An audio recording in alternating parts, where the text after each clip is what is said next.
Automatic rinsing fluid refilling and discharging brings possibility to control level of rinsing fluid in a reservoir tank and its contamination automatically.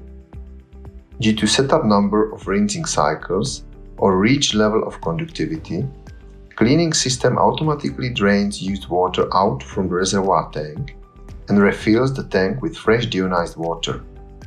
It requires a connection to a source of pressurized fresh deionized water and to drainage, external tank for used fluids or evaporator.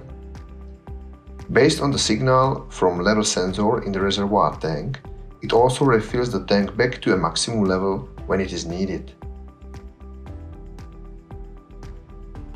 It is useful for high volume cleaning applications or in cases when full control of the cleaning process is required.